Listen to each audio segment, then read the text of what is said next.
आर'नाइ 5G YouTube channel नायगिरि लोगो नोंथांमोननिसिम दिनैनि गोदान भिडिअ'आव आरो फिन खेबसेबाव बरायफिनबाय। रेशन कार्डनि बेनिफिसारिफोरनि थाखाय मोनसे गोजोनथाव खौरां लानानै फैदों। जोङो बे आपडेटखौ दिनैनि नैबे भिडिअ'नि जोहै सावरायगोन आरो अरुण'दय स्किमनिबो मोनसे गोनांथार आपडेट लानानै फैदों। जाय बिथांमोना दासिमबो अरुण'दय स्किम मोनाखै, नोंथांमोननि थाखाय मोनसे गोजोनथाव खौरां आसाम गभर्नमेन्टनिफ्राय ओंखारनानै फैदों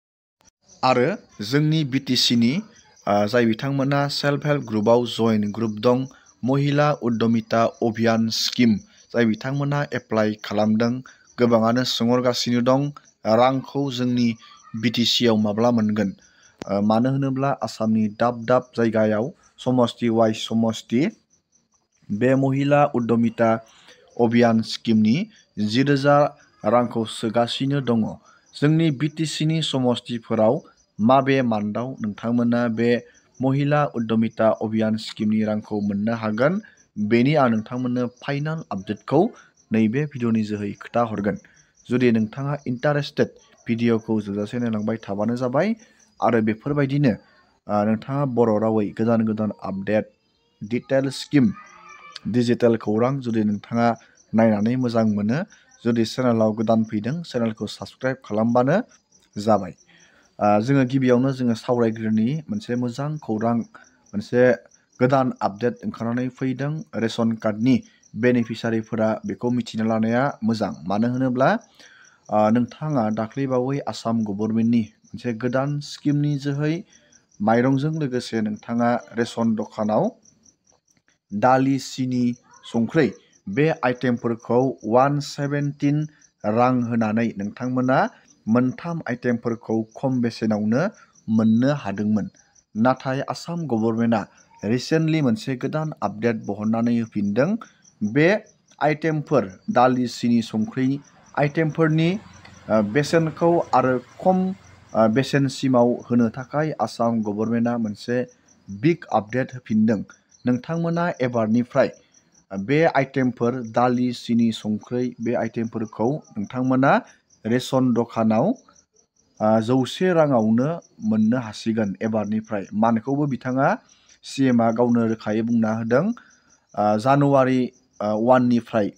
नोंथांमोना 100 राङावनो दालि, सिनि, संख्रिखौ नोंथांमोना मोननो हासिगोन। नैबे 17 रांखौ आसाम गभर्नमेन्टआ खमायनानै होगोन। जानुवारि मान्थआव नोंथांमोना 100 राङावनो माइरंजों लोगोसे बे दालि, सिनि, संख्रि बे आइटेमफोरखौ मोननो हागोन। दानिया नोंथाङा रोखा जाबाय। दानिया जोङो सावरायगोन महिला उद्यमिता अभियान स्किमनि रां सोनायनि जोङो मोनसे बिग आपडेटखौ सावरायगोन। जोंनि बिटिसिनि बे महिला उद्यमिता अभियान स्किमनि रांखौ माबे मान्थआव सोगोन आरो जोंनि बिटिसिनि समस्ति वाइज बेसेबां मानसिया बे महिला उद्यमिता अभियान स्किमनि बेनिफिसारि लिस्टआव सिलेक्ट जादों, जोङो बेखौ दिनैनि नैबे भिडिअ'नि जोहै जोङो नायगोन। आङो बेनि आपडेटखौ नोंथांमोननो खोन्थाहरनि, नोंथाङा नायलांबानो जाबाय। दानिया जाय बिथांमोना सेल्फ हेल्प ग्रुपआव जइन ग्रुप दं, महिला उद्यमिता अभियान स्किम बिजनेस मावनो सोनाय, गिबियावनो नोंथांमोननो आसाम गभर्नमेन्टआ 10,000 रां सोगोन। आसामनि दाब दाब जायगायाव आसाम गभर्नमेन्टआ बे स्किमनि रांखौ सोगासिनो दं। जानुवारि आरो फेब्रुवारिनि गेजेराव आसाम गभर्नमेन्टआ बे स्किमनि रांखौ आसामाव फोजोबनायनि बाथ्रा बुंदों। मोनफ्रोमबो आसामनि समस्तियाव होनानै जानुवारि बा फेब्रुवारि मान्थआव फोजोबहैनायनि बाथ्रा बुंदों। नाथाय जोंनि बिटिसिनिया माब्ला मोनगोन? बिटिसि बड'लेण्ड टेरिटरियेल काउन्सिल एरियायाव गोग्लैनाय समस्ति वाइज बेनिफिसारिफोरा माब्ला मोनगोन? जोङो बेनि डेटखौ नायगोन। गोबां मानसिफोरा सोंहरगासिनो दं, गोबाङानो मिथियाखै। दानिया जोङो नायग्रोनि समस्ति वाइज बेसेबां मानसिफोरा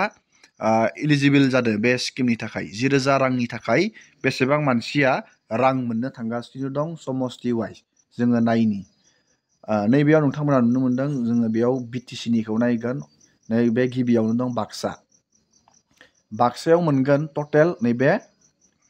76,689 बेनिफिसारिफोरा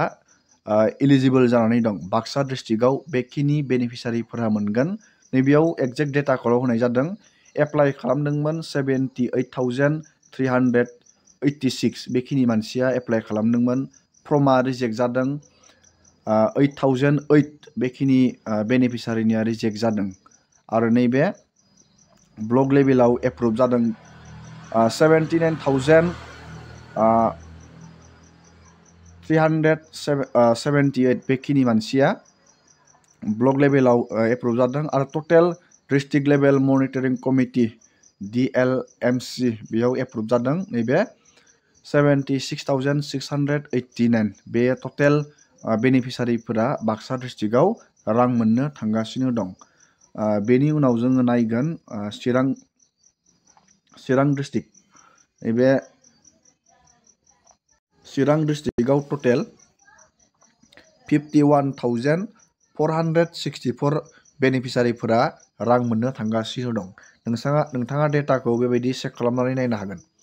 बेनि उनाव जोङो नायगोन नैबे क'क्राझाराव टटेल बेनिफिसारिफोरा रां मोननो थांगासिनो दं नैबे 1,661 बेनिफिसारिफोरा क'क्राझार डिस्ट्रिक्टआव रां मोननो थांगासिनो दं एप्लाइ खालामनाया बेयाव गोबांमोन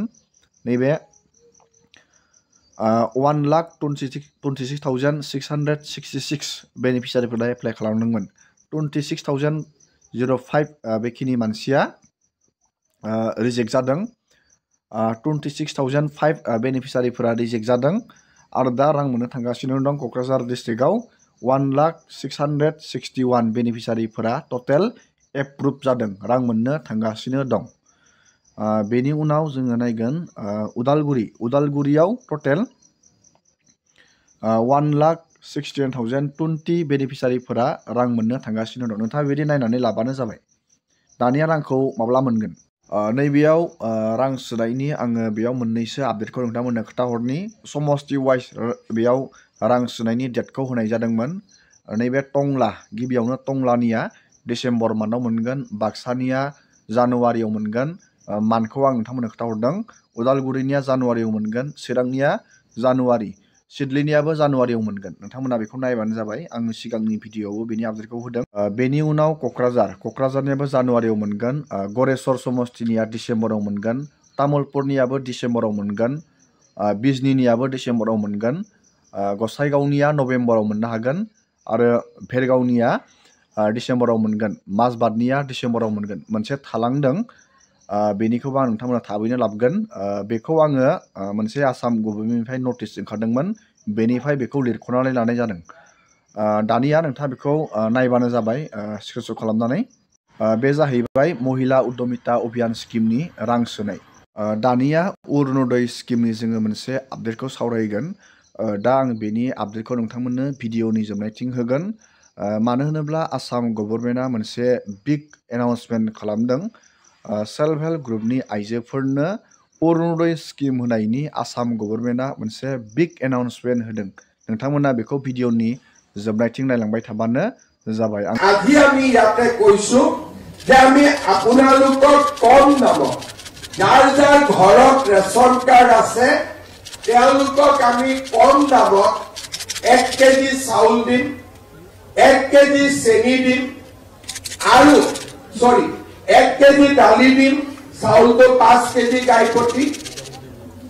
1 কেজি দালি দিম 1 কেজি চেনি দিম আৰু 1 কেজি নিমখ আমি বজাৰত যি দালি আছে কিছুমান জায়গাত 95 টকা কিন্তু ভিতৰুৱা গাঁৱলৈ গৈ এই দাম 100 টকাতকৈ বেছি হৈ যায় গুৱাহাটীত আমি 95 रुपीजত পাওঁ কিন্তু হাফলং ধেমাজি জুনাই তাতে গৈ পাওঁতে দালিৰ দাম 100 টকাতকৈ বেছি হৈ যায় এই মাহত আমি আপোনালোকক দালি 69 টকাত দিম 70 টকাতকৈ 1 টকা কম চেনি আমি আপোনালোকক 38 টকা দিম চেনিৰ 55 টকা দাম আপোনালোকক আমি 38 টকাত দিম আৰু নিমখ 20 টকা দাম আমি 10 টকাত দিম কিন্তু জানুৱাৰী মাহৰ 1 তাৰিখৰ পৰা মই এটা ভাবিছো যে 69 টকা দিলে 1 টকা কোনে ঘূৰাই দিব দোকানীয়েতো 70 টকাই ৰাখি থব সেইকাৰণে 1 তাৰিখৰ পৰা আমি কি কৰিম যে 100 টকা দি দিলে 1 কেজি দালিও পাব 1 কেজি চেনিও পাব 1 কেজি নিমখো পাব তিনটা বস্তু একেলগে 100 টকা ঘৰত লৈ আহিব পাৰিব কিমান জীৱিকা সখী বাইদে এতিয়ালৈকে কোৱাই নাই মই যিমান জীৱিকা সখী বাইদে অৰুণোদয় পোৱা নাই আমি ডাইৰেক্টলি আপোনালোকক অৰুণোদয় দি দিম হ'ব এতিয়া 1250 টকা তেতিয়া মাহত পাই থাকিব আৰু গ্যাস কিনিলে আৰু 200 টকা পাব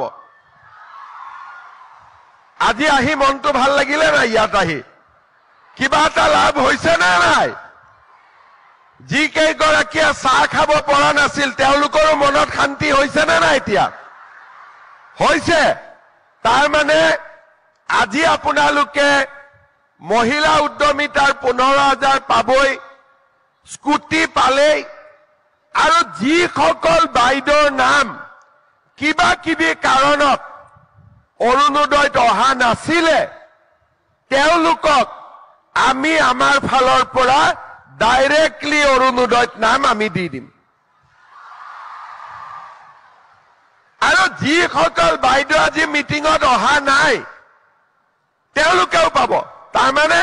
বহুত কেইগৰাকী বাইদেউ আজি ইয়াত অহা নাই আগতে স্কুটি পালে তেওঁলোককো আমি দিয়াৰ ব্যৱস্থা কৰিম 2 এদিনতে